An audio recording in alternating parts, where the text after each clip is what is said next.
الإسراء والمعراج. Aujourd'hui, nous allons entrer dans le récit de Al-Isra wal-Miraj, le voyage nocturne et l'ascension du prophète Mohammed sallallahu alayhi wa sallam, un voyage réel de la mosquée sacrée jusqu'à Jérusalem, puis une élévation à travers les cieux, un miracle fait par Dieu. Un événement qui dépasse le temps, un moment où la terre et le ciel se sont rencontrés. Prépare ton cœur, car ce que tu vas entendre n'est pas seulement l'histoire d'un déplacement, c'est l'histoire d'un rapprochement. Là où commence l'éternité. Au nom d'Allah, le tout miséricordieux, le très miséricordieux. Le monde évolue, le monde change. Rien ne dure, mais l'islam, lui, perdure. Victor Hugo disait « Il y a un spectacle plus grand que la mer, c'est le ciel. Il y a un spectacle plus grand que le ciel, c'est l'intérieur d'une âme. » Chers auditeurs, avant de reprendre le fil de notre voyage, laissez-moi vous parler de ceux qui l'habitent. Ils ne sont pas des mirages, ceux que l'on ne voit pas, mais dont la présence est certaine, ils apparaissent après le trépas. Ceux que l'on ne peut imaginer, mais dont la grandeur est immense, ils ne sont pas étranges, on les appelle les anges. Ils ne mangent pas, ils ne boivent pas, ils n'ont ni genre, ni désir, ni combat. Ils ont été créés d'une seule et unique lumière pour accomplir une seule et unique prière, obéir à Allah subhanahu wa ta'ala, en tout temps, en tout lieu, en toute manière. Ils sont plus nombreux que toute autre créature. Chaque jour, 70 000 anges se rendent al Baytul Ma'mour, la Kaaba des cieux, la demeure bienheureuse et pure, y accomplissent leurs prières et en ressortent pour ne plus jamais y revenir. 70 000 par jour, depuis la nuit des temps. Et parmi eux, il en est un que vous connaissez, Djibril. Lorsqu'il apparaissait sur terre, il prenait l'apparence d'un beau compagnon. C'était le choix de son profil. Celui qui porta la révélation, celui qui descendit vers les prophètes, avec la parole du maître de la création. Il est si immense qu'il recouvre toute la vue d'est en ouest, si vaste que l'horizon lui-même s'efface à son passage. Il possède 600 ailes. Le prophète Mohammed sallallahu alayhi wa sallam apportera son témoignage. Il dira que la première fois qu'il le vit dans sa réelle apparence, il perdit connaissance. Et pourtant, il en existe un encore plus grand, Israfil, celui qui soufflera dans la trompette au jour dernier, celui qui annoncera la fin de ce qui fut la naissance de ce qui vient, la fin de l'humanité. Djibril le décrit ainsi: une seule de ses ailes équivaut à mes 600 ailes réunies, et lui aussi en possède 600. Qu'Allah Azzawajal est grand. Il y a aussi l'ange Malik, le gardien de l'enfer au visage qui ne sourit jamais, car ce qu'il verra de l'enfer ne pourra que le rendre à toute forme de bonheur austère. Et Redouane, le gardien du paradis dont la surveillance de ce dernier ressemble à de la bienveillance. Voilà, chers auditeurs, les habitants invisibles du monde qui nous entourent. Maintenant que vous les connaissez un peu mieux, laissez-moi reprendre là où nous nous étions arrêtés.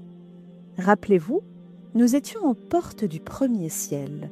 Après avoir prié derrière les prophètes à Jérusalem, après avoir été saisis par l'odeur de la coiffeuse et de ses enfants, martyrs de leur foi, témoins d'une lumière que la mort n'a pu éteindre, après avoir entrevu les châtiments qui attendent ceux qui se sont égarés, notre bien-aimé Mohammed sallallahu alayhi wa sallam avait traversé tout cela et pourtant, le voyage dans les cieux ne faisait que commencer. Car sachez, chers auditeurs, que tout ce que l'œil humain peut contempler, l'univers immense, les étoiles, les planètes, les galaxies sans fin, tout cela ne représente même pas encore le premier ciel, ce que nous allons entreprendre durant ce récit comme chemin. Par contre, votre narratrice aujourd'hui est sérieuse, en vous disant de bien saisir ma main, car nous nous rendons là où, si vous avez été un fervent servant de Dieu, ce lieu sera celui de votre âme pieuse. Entre la terre et le premier ciel, 500 années de voyage. Entre chaque ciel qui suit, 500 années encore. Ainsi de suite, à 7 reprises, alors accrochez-vous bien, je ne vous laisse pas le choix. Maintenez bien sur ma main votre prise. Imaginez ce monde, cette immensité, et inclinez-vous devant la grandeur de celui qui a tout créé. Cette nuit-là, Le prophète Mohammed sallallahu alayhi wa sallam et Jibril ne chevauchèrent plus le buraq. Une échelle leur fut tendue, lumineuse et solennelle. Une marche en or suivie d'une marche en argent, c'est ainsi que le prophète nous l'a dépeint, vers les hauteurs de ce que nul homme n'avait jamais atteint. Une fois arrivés à la première porte, ils avancèrent. Jibril frappa, et sa voix porta jusqu'aux anges. « Qu'on m'ouvre !»« Qui frappe ?» répondirent-ils. « C'est Jibril. »« Et qui l'accompagne ?»« C'est Mohammed le bien-aimé. » Un silence traversa les cieux. Ils demandèrent. « Le moment est-il venu ?» Jibril dit « Il est venu. » Et la porte s'ouvrit comme elle s'ouvre toujours pour celui qui est attendu. Ils entrèrent d'un pas. Chers auditeurs, même les cieux attendaient cette nuit-là. À l'intérieur du premier ciel les attendait un homme au visage d'une beauté saisissante, à la voix douce comme une source de bienfaisante. C'était Adam, alayhi as-salam. Le premier être humain créé, le premier prophète, le premier messager, notre Père à tous. Mais comment était-ce possible ? N'avait-il pas prié derrière lui à Jérusalem il n'y a pas si longtemps ? Allah le Tout-Puissant avait élevé 8 prophètes, les plaçant chacun dans l'un des cieux pour accueillir le prophète Mohammed sallallahu alayhi wa sallam et l'honorer. Adam le regarda et dit « Bienvenue au Fils vertueux ». Il fit des invocations pour lui et pour sa communauté. C'est ainsi que la montée reprit. À la deuxième porte, le même rituel solennel, ils avancèrent. Jibril frappa, et sa voix porta jusqu'aux anges. « Qu'on m'ouvre !»« Qui frappe ?» répondirent-ils. « C'est Jibril. » « Et qui l'accompagne ?»« C'est Mohammed le bien-aimé. » Un silence traversa les cieux. Ils demandèrent. « Le moment est-il venu ?» Jibril dit « Il est venu. » Et la porte s'ouvrit, comme elle s'ouvre toujours pour celui qui est attendu. Et là, 2 hommes les accueillirent. 2 ? Mais pourquoi ? 2 cousins unis par le sang et par la foi. Isa, Jésus pour certains, avait une mère du nom de Mariam, Marie, et Yahya, Jean-Baptiste selon d'autres lois, sa mère était la sœur de Marie. Ils étaient donc de la même famille. Chers auditeurs, faisons ici une pause, car il est bon de rappeler cette vérité fondamentale. Isa n'est pas mort. Allah subhanahu wa ta'ala l'a élevé vivant vers les cieux, et parmi les signes de la fin des temps, il descendra sur terre pour achever ce qu'il a commencé, attendant l'heure que seul Allah subhanahu wa ta'ala connaît. Voici venir les ayats, paroles d'Allah subhanahu wa ta'ala.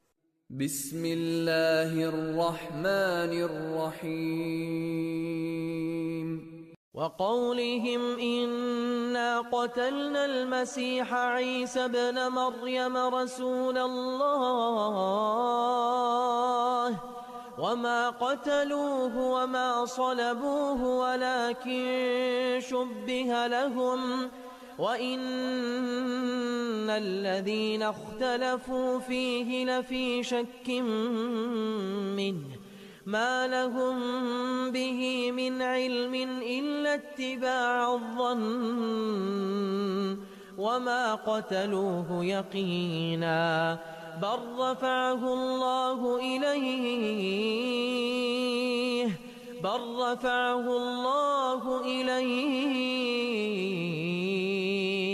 وكان الله عزيزا حكيما. En voici la traduction. Et à cause de leurs paroles, nous avons vraiment tué le Christ Isa, fils de Mariam, le messager d'Allah. Or, ils ne l'ont ni tué ni crucifié, mais ce n'était qu'un faux semblant. Et ceux qui ont discuté sur son sujet sont vraiment dans l'incertitude. Ils n'en ont aucune connaissance certaine, ils ne font que suivre des conjectures et ils ne l'ont certainement pas tué. Mais Allah l'a élevé vers lui et Allah est puissant et sage. Alors ils dirent tous deux, « Bienvenue au Fils vertueux » et firent des invocations. C'est ainsi que la montée reprit. À la 3e porte, le même rituel solennel, ils avancèrent, Jibril frappa, et sa voix porta jusqu'aux anges, « Qu'on m'ouvre !» Qui frappe répondirent-ils. C'est Djibril. Et qui l'accompagne, c'est Mohammed le bien-aimé. Un silence traversa les cieux. Ils demandèrent, le moment est-il venu? Djibril dit, il est venu. Et la porte s'ouvrit, comme elle s'ouvre toujours pour celui qui est attendu. Et celui qui les attendait dans ce ciel, pour ceux qui me suivent fidèlement, chers auditeurs, ce nom résonnera dans vos cœurs comme une mélodie familière. C'est Youssouf, alayhi as-salam, celui dont Allah lui-même a dit que son histoire est la plus belle, celle qu'il faut lire, écouter et savourer. Le prophète bien-aimé le décrira ainsi. Youssouf possédait sans l'ombre d'un doute la moitié de la beauté de l'humanité tout entière. Et chers auditeurs, j'ai pour vous une nouvelle qui réchauffe l'âme. Si Allah subhanahu wa ta'ala nous accorde le paradis, nous posséderons tous au moins la même beauté que lui. Qu'Allah nous en fasse la grâce. Youssouf alayhi salam dit « Bienvenue au fils vertueux ». Il fit des invocations, c'est ainsi que la montée reprit. À la 4e porte, le même rituel solennel. Ils avancèrent, Djibril frappa, et sa voix porta jusqu'aux anges. « Qu'on m'ouvre !»« Qui frappe ?» répondirent-ils. « C'est Djibril. » « Et qui l'accompagne ?» C'est Mohammed le bien-aimé. Un silence traversa les cieux. Ils demandèrent, le moment est-il venu? Djibril dit, il est venu. Et la porte s'ouvrit, comme elle s'ouvre toujours pour celui qui est attendu. Cette fois-ci, ce fut le prophète Idriss, alayhi as-salam, qui les attendait, connu aussi sous le nom de Arnour, le sage, le lettré, 3e prophète dans la longue lignée, entre le fils d'Adam chiite et Nouh.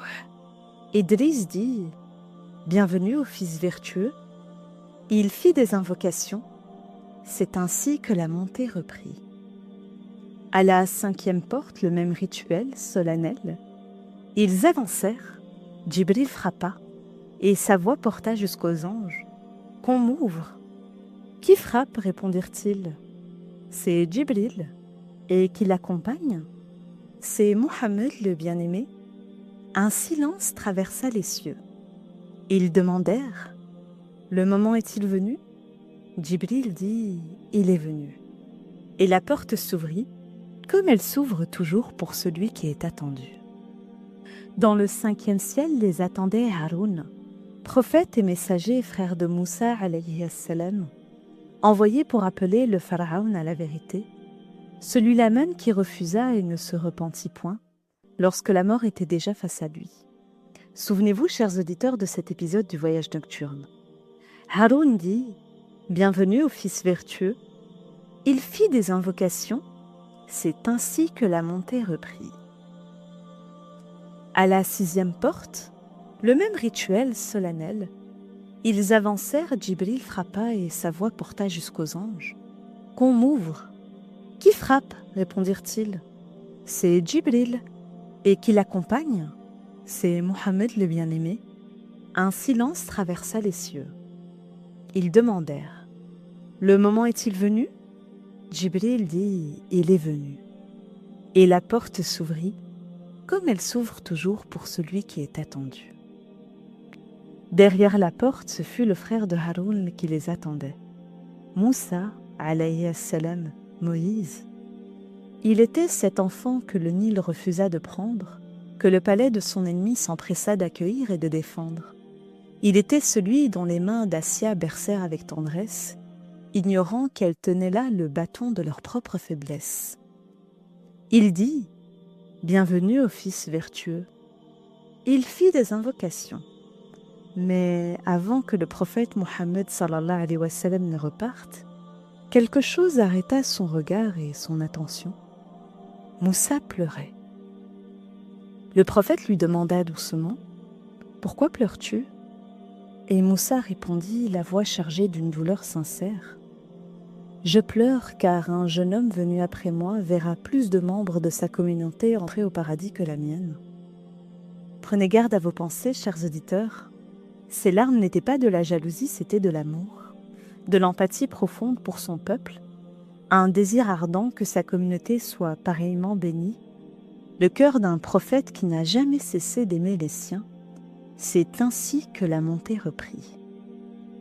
À la 7e porte, le même rituel solennel, ils avancèrent, Djibril frappa, et sa voix porta jusqu'aux anges. « Qu'on m'ouvre !»« Qui frappe ?» répondirent-ils.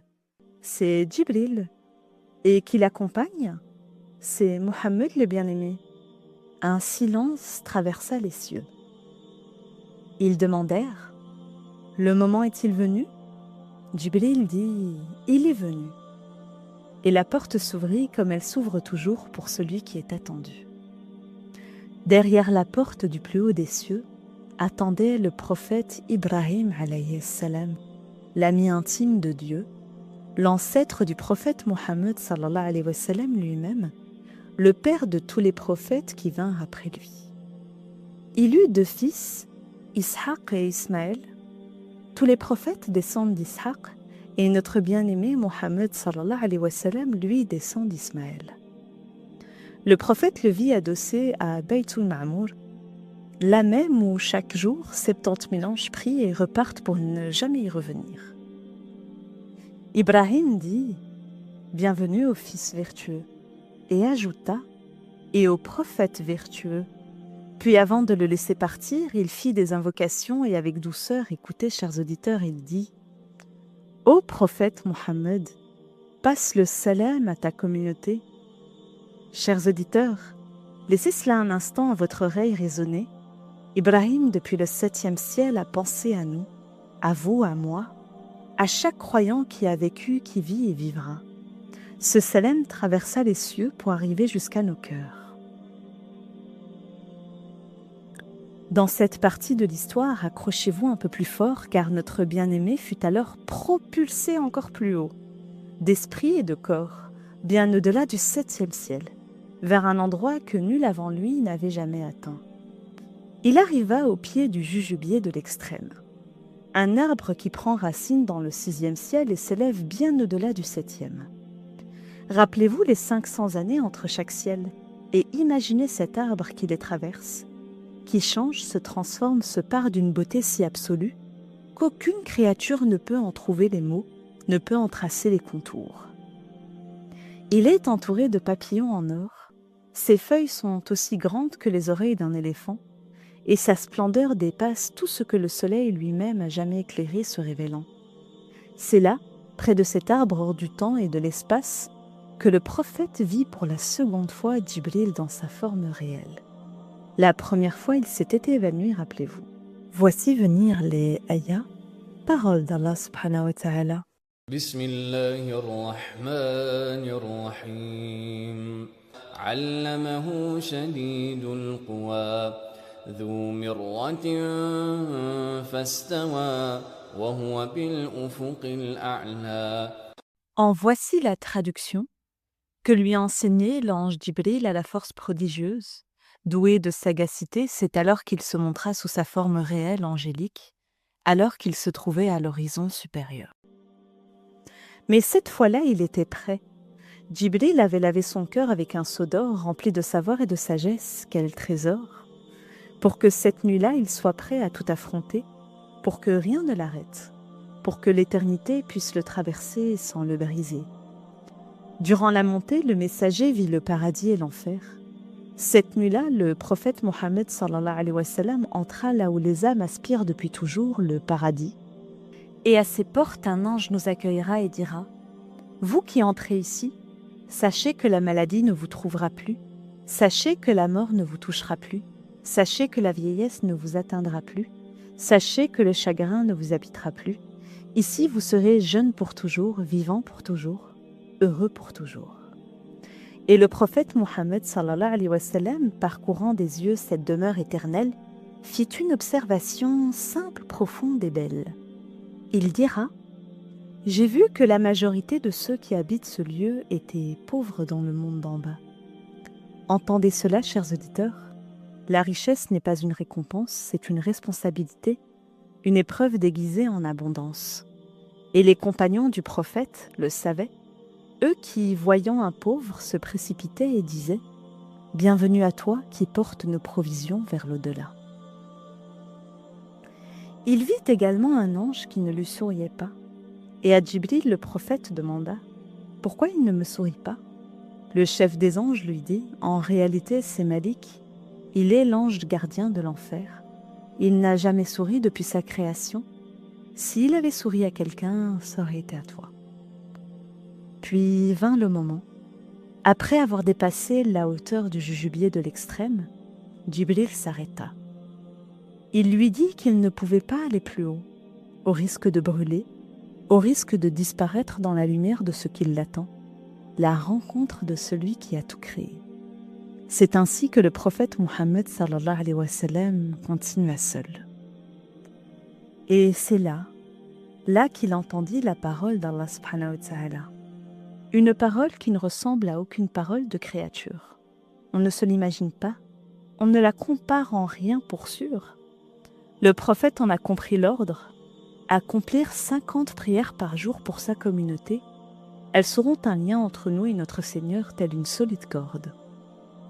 Il redescendit, et lorsqu'il croisa Moussa alayhi salam au 6e ciel, il lui demanda « Qu'est-ce qu'Allah t'a révélé comme obligation pour ta communauté ?» Le prophète répondit « 50 prières ». Moussa, qui avait connu la dureté de guider les hommes, qui avait vu son peuple trébucher 1000 fois, lui dit avec une bienveillance infinie « Retourne à l'endroit où tu as reçu la révélation, invoque Allah Azzawajal et demande que cela soit allégé. Car j'ai fait l'expérience avec ma communauté et ta communauté ne pourra pas le supporter. » Le prophète alors remonta. 5 prières furent ôtées. Il redescendit. Le prophète Moussa alayhi salam demanda « Combien ?» 45, répondit le prophète. « Retourne encore, lui dit Moussa. » Et ainsi, chers auditeurs, montant et descendant entre les cieux et la parole, à chaque passage 5 prières ôtées, comme une miséricorde qui s'égrène, comme un cadeau qui se déploie jusqu'à arriver au nombre de 5. Moussa dit encore « Retourne !» Mais cette fois, le prophète dit qu'il éprouvait de la pudeur. Il n'osait plus demander à son Seigneur. Et, chers auditeurs, c'est là que la miséricorde d'Allah subhanahu wa ta'ala éclate dans toute sa splendeur, sans qu'on en ait eu besoin de le réclamer, car Allah subhanahu wa ta'ala, dans sa générosité sans mesure, décréta que chaque prière accomplie serait comptée comme 10. 5 prières à la récompense de 50. Voilà ce qu'Allah subhanahu wa ta'ala nous a offert cette nuit-là, sans intermédiaire, directement à nous, créatures éphémères. Le prophète redescendit sur terre et au matin il raconta. Les mécréants se moquèrent et s'insurgèrent. Ils allèrent trouver Abu Bakr, le compagnon proche du prophète, et lui dirent avec l'arrogance de ceux qui n'ont pas vu « As-tu entendu ce que ton compagnon prétend ?» Il dit avoir parcouru le chemin d'un mois en une seule partie de nuit. Abu Bakr n'avait pas encore entendu. Il les regarda et dit « Il a vraiment dit cela ?»« Oui, répondirent-ils comme pour le piéger. Alors, sans hésiter, sans trébucher, sans laisser le doute entrer ne serait-ce qu'un instant, Abu Bakr répondit « Je témoigne que s'il a dit cela, alors il est véridique dans tout ce qu'il a dit. » Et c'est à partir de ces mots, prononcés avec une foi qui ne tremble pas, qu'Abu Bakr Saddiq reçut son surnom pour l'éternité. As-Saddiq, le véridique, celui qui croit sans avoir vu, celui dont le cœur n'a jamais douté. Chers auditeurs, nous voici au terme de cet épisode.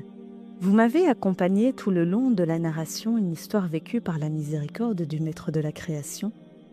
Nous avons décortiqué le hadith à travers les 7 cieux, du salut par les prophètes honorés par les anges, touchés par la parole du divin. Chers auditeurs, si vous m'écoutez en ce moment, c'est que nous sommes en train de vivre quelque chose d'extraordinaire. Nous sommes en Ramadan. Rappelez-vous, tels des intérimaires, nous devons faire nos preuves, et les 10 derniers jours sont là. Tels des gens assoiffés de savoir de cette narration, soyez ceux qui s'en abreuvent. Allah a dit dans la sourate Al-Qadr, le verset 1 à 3, « Nous l'avons certes révélé durant la nuit d'Al-Qadr, Et qui te dira ce qu'est la nuit d'Al-Qadr? La nuit d'Al-Qadr est meilleure que 1000 mois.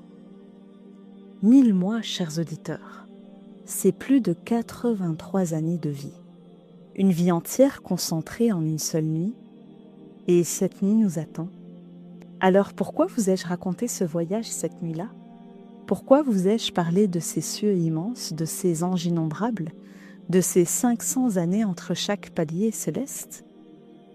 Pour que lorsque vous vous prosternerez dans le silence de ces nuits bénies, vous sachiez que votre prière ne s'arrête pas au pied de votre lit. Elle monte, elle traverse, elle passe les cieux l'un après l'autre, jusqu'à atteindre celui qui les a créés. Ces 5 prières comptées pour 50, ce cadeau arraché lors d'une nuit hors du temps, lors d'aller-retour entre la parole divine et le ciel où se trouvait Moussa, alayhi salam, elles ne sont pas une contrainte, elles sont une invitation, un fil direct entre vous et Allah subhanahu wa ta'ala. Alors, en ces 10 derniers jours, priez. Priez comme si vous montiez vous-même cet escalier doré d'argent. Priez comme si vous entendiez les paroles des cieux s'ouvrir à votre nom. Priez comme si le prophète Ibrahim vous attendait quelque part, prêt à vous passer son salam. Car peut-être que la nuit où vous resterez debout, tendant les mains dans le noir, communiquant avec le Très-Haut sans tabou, sera la nuit d'Al-Qadr. Et si c'est le cas, vous aurez vécu l'équivalent d'une vie entière en une seule prière. Qu'Allah accepte de nous notre jeûne, nos prières et nos larmes, qu'il nous accorde la nuit d'Al-Qadr, qu'il nous réunisse, nous et ceux que nous aimons sous sa miséricorde. Ramadan Mubarak, chers auditeurs, restez toujours plein d'espoir et je vous dis à très bientôt pour une nouvelle histoire. Mais nous ne vous laissons pas ainsi. À ce récit, il y a une suite pour les plus courageux et les plus curieux. Laissons place à la seconde partie, celle des leçons à en tirer de ce récit. Bienvenue dans la seconde partie de l'épisode Au commencement de l'éternité. Dans cette seconde partie, nous allons voir 3 leçons à en tirer. La première leçon est la foi d'Abou Bakr, croire avant de comprendre. Lorsque le prophète Mohammed sallallahu alayhi wa sallam raconte son voyage nocturne, les Qurayshites rient. Pour eux, c'est impossible. Parcourir la distance entre la Mecque et Jérusalem en une nuit, puis monter aux cieux. Ils se précipitent alors vers Abou Bakr Siddiq pour le déstabiliser. Sa réponse est restée dans l'histoire. S'il l'a dit, alors il dit vrai. Les savants comme Ibn Kathir rapportent cet épisode dans leur ouvrage de Sira et de Hadith. C'est ce jour-là qu'il reçoit le titre d'As-Siddiq. Les savants expliquent que la foi musulmane ne s'appuie pas seulement sur ce que l'on peut mesurer ou expérimenter, elle repose aussi sur la confiance totale dans la révélation. La deuxième leçon est la prière, le seul pilier offert dans les cieux. Durant l'ascension au-delà du jujubier de l'extrême, là où même l'ange Jibril s'arrête, Allah subhanahu wa ta'ala a prescrit au prophète Mohammed sallallahu alayhi wa sallam la prière. Cet événement est rapporté dans Sahih al-Bukhari et Muslim. Les 50 prières initiales seront ensuite réduites à 5, après les conseils du prophète Moussa alayhi salam, mais la récompense restera celle de 50. Le savant Ibn al-Qayyim explique que la prière fut prescrite dans les cieux pour montrer son degré unique parmi les actes d'adoration. La troisième leçon ici est la vie terrestre, un simple passage. Dans ce voyage, le prophète Mohammed sallallahu alayhi wa sallam voit les réalités du paradis et de l'enfer. Après cela, la vie terrestre apparaît pour ce qu'elle est réellement, une étape vers l'éternité. Dans le Sahih al-Bukhari, le prophète dit « Sois dans ce monde comme un étranger ou un voyageur ». Le savant Ibn Rajab al-Hanbali explique que le croyant ne considère jamais cette vie comme sa demeure finale. Il marche dans ce monde, mais son cœur regarde déjà dans l'au-delà. Et maintenant, laisse-moi te poser quelques questions avant de refermer ce récit. Si toi, cette nuit-là, tu avais entendu le prophète Mohammed sallallahu alayhi wa sallam raconter ce voyage, aurais-tu été de ceux qui se moquent ou de ceux qui disent comme Abou Bakr, s'il l'a dit, alors il dit vrai? Quand tu te tiens dans la prière, est-ce que tu réalises que c'est le seul acte d'adoration qui a été offert dans les cieux? Est-ce que tu pries ou est-ce que tu rencontres ton Seigneur? Et une dernière question. Si ce monde n'est qu'un passage, si ce voyage nocturne nous rappelle que l'éternité est réelle, alors dis-moi, qu'es-tu en train de préparer pour ton propre voyage? Parce qu'au fond, le récit ne parle pas seulement du voyage du prophète Mohammed sallallahu alayhi wa sallam, il parle aussi d'une autre. Alors voici un conseil simple avant de fermer cet épisode. Ne cherche pas à faire des choses extraordinaires pour Allah subhanahu wa ta'ala. Cherche plutôt à être constant.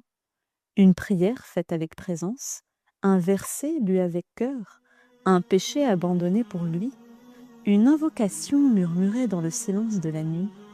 Les grandes destinées spirituelles ne se construisent pas toujours en un jour. Elles se construisent dans les petits pas que personne ne voit, sauf Allah subhanahu wa ta'ala. Et peut-être que ces petits pas seront justement ceux qui te feront commencer toi aussi ton éternité.